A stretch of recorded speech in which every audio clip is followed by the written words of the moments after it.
Hi guys, मैं हूं mister time and मैंने यूट्यूब चैनल स्टार्ट किया है dark strange mystery and horror cases को डिस्कस करने के लिए। अगर आप भी इस जॉनर के फ़ैन हैं तो बने रहिए इस चैनल पे। आज का जो मैं केस डिस्कस करने जा रहा हूँ वो केस सुन के शायद आपके रोंगटे खड़े हो जाएं। आप ये सोच ही नहीं सकते कि ऐसा भी कभी हो सकता है। तो without any further do start करते हैं।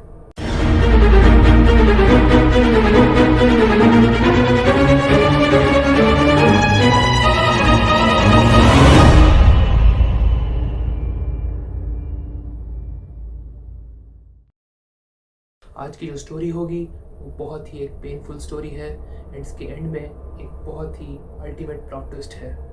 सो ये स्टोरी है स्काइलर नीस की। सो आइए शुरू करते हैं। ये कहानी है मॉर्गन टाउन की, जो एक सिटी है वेस्ट वर्जीनिया नाम के स्टेट, जो कि यूएस में पड़ता है। ये सिटी बहुत ही प्यारे प्यारे माउंटेन से घिरी हुई है और इसी में पड़ती है हमारी एक वेस्ट वर्जीनिया यूनिवर्सिटी, जो कि बहुत ही ज़्यादा फेमस है। सब लोगों के लिए यहाँ पर एक्टिविटीज़ बहुत हैं कुछ करने को। शॉप्स हैं, मॉल्स हैं, ईटरीज हैं, रेस्टोरेंट्स हैं, काफ़ी फन एक्टिविटीज़ है करने को साथ ही साथ बहुत ही सेफ प्लेस है रहने को। और यही एक रीज़न है कि काफ़ी लोग यहाँ पर सेटल होना चाहते हैं। अगर यही नहीं, ये शहर एक बहुत ही दर्दनाक केस के लिए भी पॉपुलर है। उसी केस को आज हम डिस्कस करेंगे और वो केस है स्काइलर नीस का केस। ये बात है 2012 की, जब स्काइलर नीस हाई स्कूल में स्टडी करती थी और साथ ही साथ वेंडीज नाम के फास्ट फूड रेस्टोरेंट में पार्ट टाइम जॉब भी किया करती थी। एंड स्काइलर के अच्छे बिहेवियर के कारण ही स्काइलर के काफ़ी अच्छे दोस्त भी थे।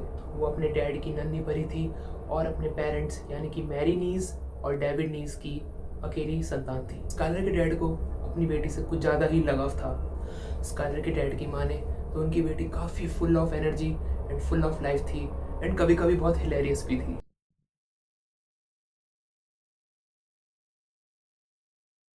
सिंस स्काइलर बहुत ही क्यूट थी एंड काफ़ी शरारती भी थी एंड यही कारण था कि उसके डैड कभी भी उसे टी पार्टी के लिए कभी मना नहीं कर पाते थे। बाकी एक काफ़ी फनी इंसिडेंट तब ये हुआ जब उसके डैड को ये पता चला कि जब स्काइलर छोटी थी तो वो टी पार्टी में टॉयलेट वाटर यूज़ किया करती थी। स्टोरी में आगे बढ़ते हैं और आते हैं 5 जुलाई 2012 को। उस रात स्काइलर अपनी नाइट शिफ्ट ओवर करके घर आती है, अपने पेरेंट्स को हक करती है, उन्हें लव यू बोलती है एंड अपने रूम में चले जाती है बोलते हुए कि वो काफ़ी थकी हुई है और वो चाहेगी कि उसे कोई डिस्टर्ब ना करे। अगली सुबह स्काइलर के पेरेंट्स को ऑफिस जाना होता है तो वो उठते हैं एंड ये डिसाइड करते हैं कि वो स्काइलर को नहीं उठाएंगे क्योंकि स्काइलर काफ़ी थकी हुई थी पिछली रात।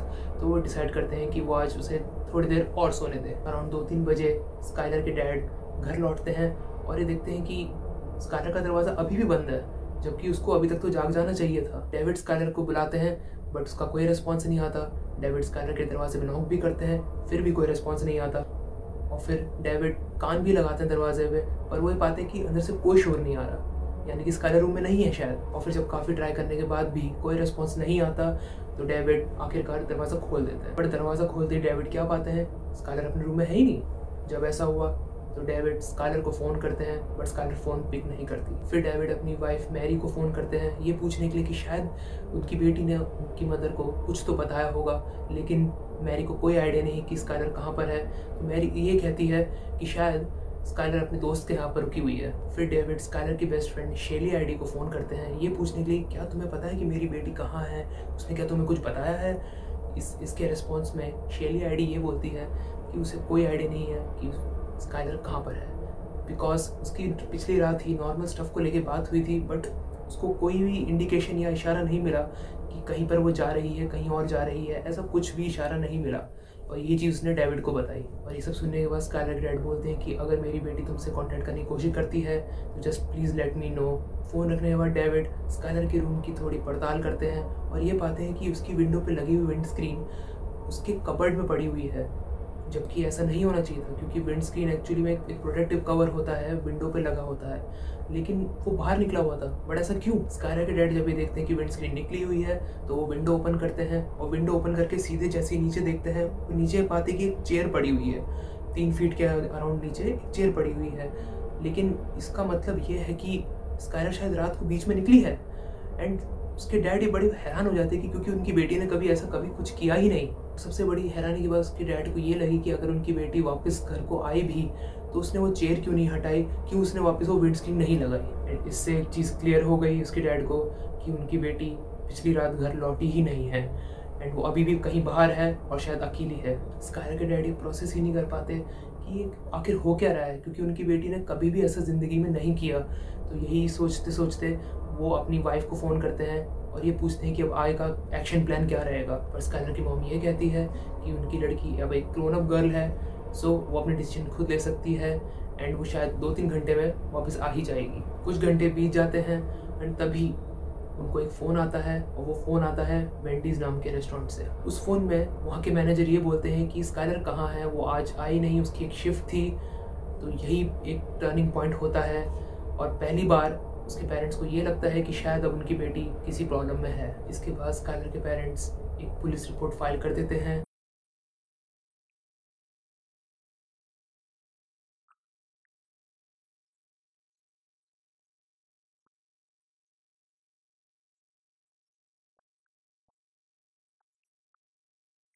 पुलिस रिपोर्ट फाइल करने के बाद दोनों के दोनों पेरेंट्स काफ़ी गुमसुम बैठे होते हैं और ये सोच रहे होते हैं कि कहाँ उनकी बेटी गई होगी, क्या वो किसी प्रॉब्लम में है।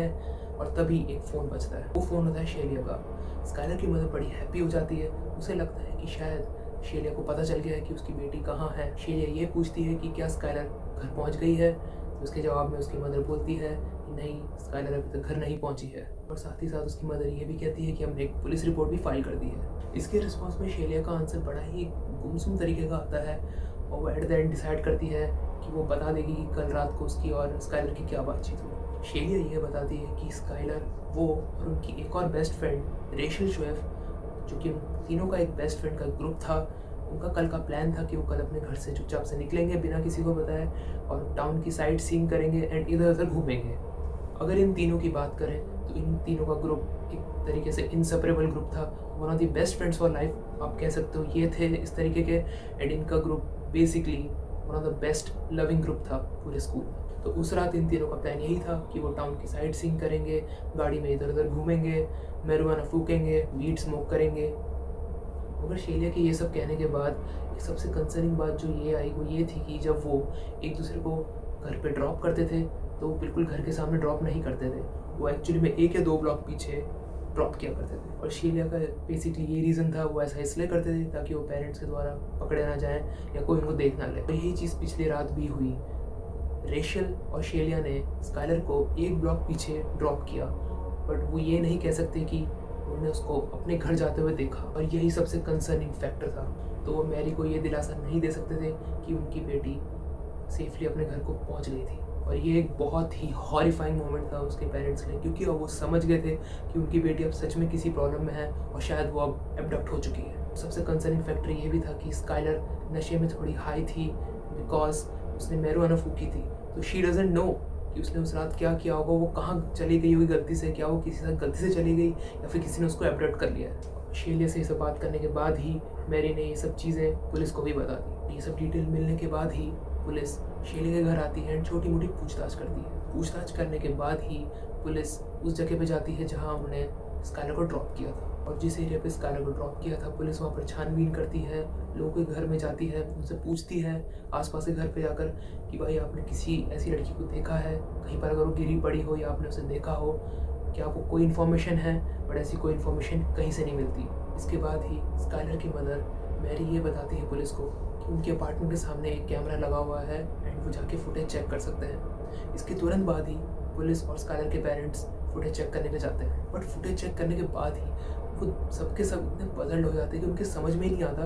उनका पहला जो थिंकिंग आती है माइंड में, वो ये बोलते हैं कि यार ये हुआ क्या, ये समझ में नहीं है। वीडियो में ये दिखता है कि स्काइलर को ड्रॉप करने के आधे घंटे के बाद ही एक कार चलते हुए आती है उनके अपार्टमेंट के सामने से, जैसा कि आप वीडियो में देख सकते हैं। और स्काइलर एकदम से भागते हुए जाती है उस गाड़ी की तरफ। आप देख सकते हैं कि स्काइलर गाड़ी की तरफ भागते हुए जाती है, दरवाज़ा खोलती है पीछे वाला और उसमें घुस जाती है एंड बैठ जाती है एंड वो गाड़ी चले जाती है। गाड़ी कौन सी थी, उसका प्लेट नंबर क्या था, ये बताना बहुत ही मुश्किल था क्योंकि कैमरा बहुत ही ब्लरी था। बट एटलीस्ट इस वीडियो को देखकर उसके पेरेंट्स की जान में जान आई और उन्होंने ये सोचा कि शायद उनकी बेटी कहीं अपनी मर्जी से गई है, लेकिन वो गई तो अपनी मर्जी से है एटलीस्ट। एंड उन्होंने ये सोच लिया कि अब शायद उनकी बेटी एटलीस्ट सेफ तो है। इसके बाद पुलिस काफ़ी तहकीकात करती है वीडियो के बारे में, बट उनको कोई सुराग नहीं मिलता। हार मानकर पुलिस स्काइलर के पेरेंट्स को यही कहती है कि सिंस स्काइलर 16 साल की थी एंड उसकी एज की टीनेज गर्ल्स के साथ ऐसी प्रॉब्लम्स हमेशा से रही हैं कि लड़कियां हमेशा घर से भाग जाती थी बिना बताए एंड कुछ दिनों बाद वापस लौट आती थी। तो श्योरली वो जहाँ भी गई है वो अपनी चॉइस से गई है एंड वो सेफ़ है एंड वो एक दिन ज़रूर आ जाएगी आपके यहाँ। पेरेंट्स भी ये सोचकर थोड़ा चुप हो जाते हैं एंड उनकी जान में जान आती है।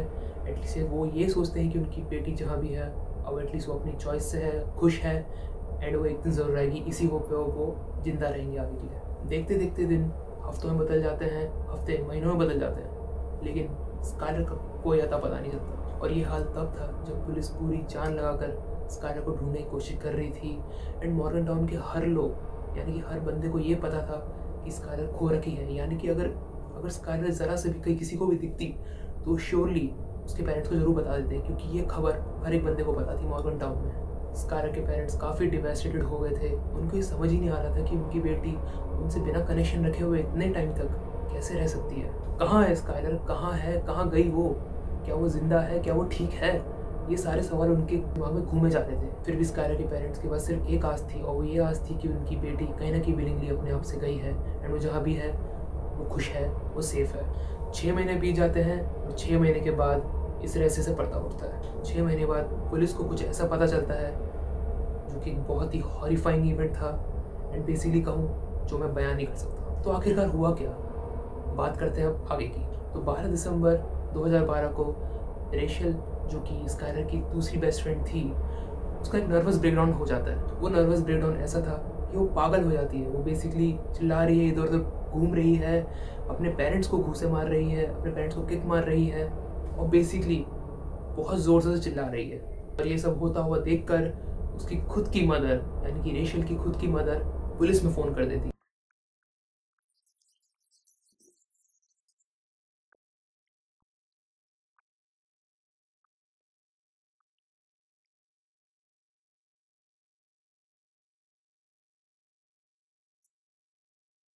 पुलिस आती है और रेशल को पकड़कर साइकेट्रिक हॉस्पिटल में इवैल्यूएशन के लिए ले जाती है। कुछ दिन वहाँ रहकर जब रेशल वापस घर आती है तो वो घर ना आते हुए एक्चुअली में मॉर्गन टाउन पुलिस स्टेशन की ओर चले जाती है। पुलिस वालों को जाके यह बताती है कि उसको कुछ ऐसा बताना है जिसने उसकी ज़िंदगी ख़राब कर दी है, उसको ये चीज़ बोझ लग रही है और उसको उस बोझ को उतारना है। और सबसे कंसर्निंग बात जो वो कहती है वो ये कहती है कि शायद उसने किसी और की ज़िंदगी भी तबाह कर दी है और शायद यही रीज़न था कि उसका ये नर्वस ब्रेकडाउन हो। पुलिस वाले बोलते हैं ठीक है, आपको जो भी बताना है आप इंटरव्यू रूम में आके बताइए।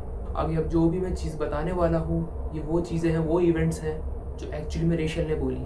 सो back in July 5, 2012 Skyler Wendy's में काम करके अपने घर की ओर आती है, अपने पेरेंट्स को गुड नाइट बोल के हक करके अपने रूम में चले आती है और अपने रूम में दरवाज़ा बंद करके अपने बिस्तर पे कुछ ना कुछ फ़ोन में काम कर रही है। तभी रेशल और शीला के मैसेज उसको आते हैं। रेशल और शीला स्काइलर को यही बोलते हैं कि क्या तुम आज हमारे साथ वीड स्मोक करने चलोगी, आज हम टाउन साइड सीइंग करेंगे, पार्टी करेंगे एंड वीड स्मोक करेंगे। मगर स्काइलर इन दोनों से काफ़ी हर्ट थी एंड वो पहली बारी में ही मना कर देती है। स्काइलर के हर्ट होने के पीछे इन तीनों की दोस्ती का ही कारण था। ये इशू स्कूल से शुरू हुआ था। तो ये तीनों जो बेस्ट फ्रेंड्स थी इनके बीच सब कुछ नॉर्मल था, सब कुछ लविंग था, लेकिन 1-2 महीने से इनके बीच टेंशन स्टार्ट हो गई थी। और रीज़न सिर्फ इतना था कि रेशल और शीला काफ़ी और अच्छे दोस्त बन गए थे और वो स्काइलर को इग्नोर करने लगे थे कई चीज़ों में। जैसे कि रेशल और शीला सेम कपड़े पहन के आया करते थे कभी कभी, बट वो स्काइलर को नहीं बताते थे।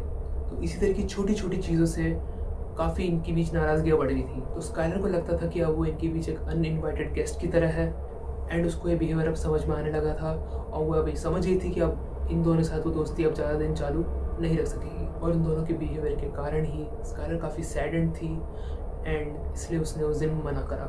मगर 1-2 घंटे की फ़ोन पे बात करने के बाद स्काइलर सोचती है कि उसको एक चांस और देना चाहिए इन दोनों को, तो वो प्लान के लिए हाँ बोल देती है। फिर स्काइलर कपड़े पहनती है, तैयार होती है, विंडो खोलती है, उसकी विंडो की विंड स्क्रीन निकालती है और उसे कपड़े में रखती है। उसके बाद वो विंडो को ओपन करके नीचे जाती है और नीचे पहुंच जाती है और साथ ही में नीचे पहुंचकर वो एक चेयर लगा देती है ताकि वो वापस आ सके और वापस घर में एंटर हो सके। और वो जिस वीडियो की हमने जो बात करी थी वो यही वीडियो थी जब स्काइलर इन दोनों के साथ गाड़ी में बैठती है और चली जाती है। शेलिया ड्राइव कर रही थी और रेचल बैठी थी पैसेंजर सीट पे। सो बेसिकली अब तक जो भी रेचल और शेलिया ने पुलिस को बताया था वो झूठ था। शेलिया तीनों को बताती है कि वो नॉर्थ पे जाने के लिए तैयार हैं एंड वीड स्मोक करने के लिए भी तैयार हैं। शेलिया बोलती है कि उसको एक जगह पता है जहाँ कोई भी आता जाता नहीं है, काफ़ी सुनसान है एंड वो तो काफ़ी वीड स्मोक करेंगे एंड खूब पार्टी करेंगे। जहाँ वो जाने वाले थे वो उनकी जगह से 45 मिनट की दूरी पे था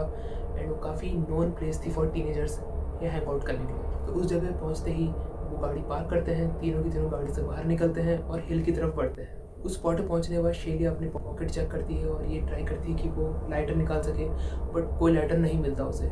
शेलिया रेचल और स्काइलर से दोनों से पूछती है कि तुम्हारे पास लाइटर है। वो दोनों अपनी अपनी पॉकेट चेक करते हैं बट उनको नहीं मिलता। इसके बाद शेलिया स्काइलर को बोलती है कि गाड़ी में एक लाइटर है, क्या तुम वो लाइटर ला सकती हो? तो इसके रिस्पॉन्स में स्काइलर बोलती है कि श्योर, व्हाई नॉट। स्काइलर खड़ी होती है, अपना बैक टर्न करती है, यानी कि अब उसके दोनों फ्रेंड्स की बैक की तरफ हैं।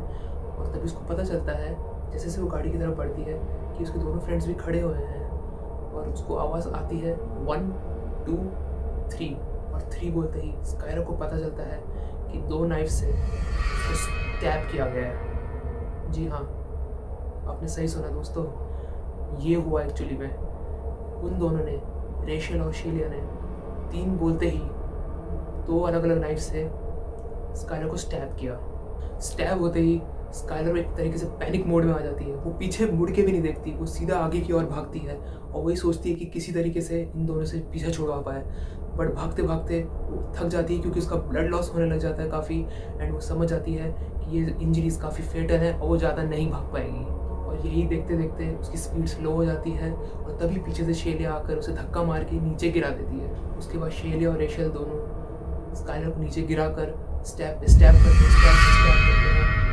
और उसको कहाँ स्टैब नहीं करती ये पूछो, नेक पे, फेस पे, चेस्ट पे, हर जगह स्टैब करते हैं। और वो तब तक स्टैब करते हैं जब तक स्काइलर की सांसें थम नहीं जाती and at the end Skyler dies.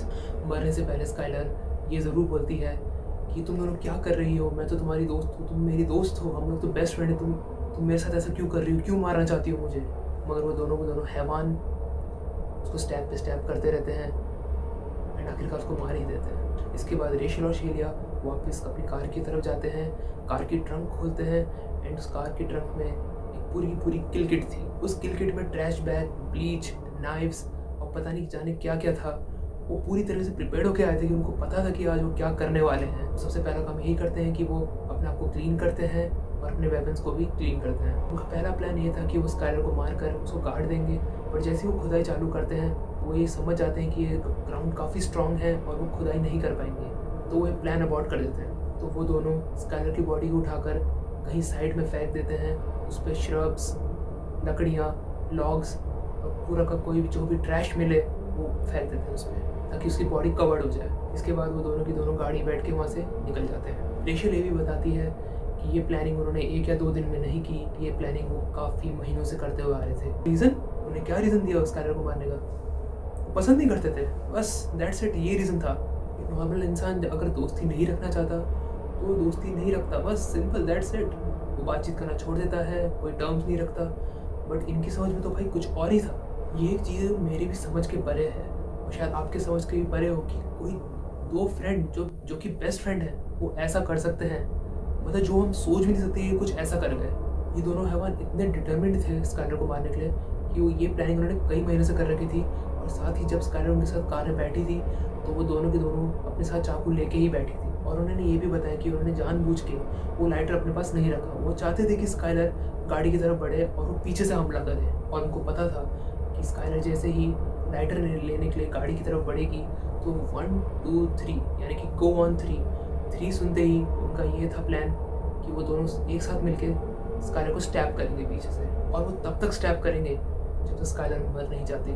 इसके बाद पुलिस उन पर केस चलाती है, दोनों को अरेस्ट करती है। रेचल को 30 साल की सज़ा मिलती है बट वो पैरोल के लिए 2023 में एलिजिबल हो जाएगी। वहीं शेलिया एडी को लाइफ इम्प्रिजनमेंट की सज़ा मिलती है और वो 2028 में पैरोल के लिए एलिजिबल हो जाएगी। जब इन दोनों का ट्रायल हुआ तो रेचल काफ़ी सैड थी, अपोलोजेटिक थी और रिमोर्सफुल थी। रेचल ने स्काइलर के पेरेंट्स से माफ़ी मांगी और उसने ये भी बोला कि उन पे जो बीत रही है वो उसकी गुनहगार है एंड वो उसके लिए माफ़ी मांगना चाहती है। बट इसी के कॉन्ट्रास्ट में शेलिया बिल्कुल भी रिमोर्सफुल नहीं थी, उसने कोई अपॉलॉजी ऑफर नहीं करी। शेलिया पूरी सेंटेंसिंग के दौरान हंसती रही। ये दिखाता है उसकी एक्चुअली में क्या मानसिक स्थिति थी। एक सबसे नॉन हॉरिफाइंग मोमेंट ये था कि जब इन दोनों की सेंटेंसिंग चल रही थी उसी दौरान 2013 में शेलिया एडी ने ट्विटर में ये लिखा कि yes we did go on 3। देख लीजिए भैया, ऐसे ऐसे लोग रहते हैं भैया। तो इस केस से हमें क्या सीखने को मिलता है गाइस? हमें ये सीखने को मिलता है कि भैया nothing is certain in life, कुछ भी हो सकता है भाई। ये जो मैंने आपसे केस डिस्कस किया ये बहुत ही यूनिक केस है, बिकॉज आई डोंट थिंक कि ऐसा कभी हुआ है कभी लाइफ में, एंड शायद कभी होगा भी। बट ये हमें एक चीज़ ये दिखाता है कि nothing is certain in life. So हम ये हैं जो अपनी केयर कर सकते हैं एंड ऐसे लोगों से दूर रह सकते हैं। ऐसे लोगों को पहचानना ही हमें सीखना पड़ेगा। ऐसे लोगों से दूर रहिए, उनको पहचानिए एंड से दूर रहिए। यहीं पर आपकी सेफ्टी है एंड आपकी सेफ्टी सबसे ज़्यादा ज़रूरी है। इसी के साथ मैं आपसे विदा लेता हूँ। अगली बार फिर लौटेंगे एक नए केस के साथ। अगर आपको ये वीडियो पसंद आई हो प्लीज़ सब्सक्राइब कीजिएगा एंड ज़रूर बताइएगा कि आपको क्या पसंद आया वीडियो में, and please do like share and subscribe.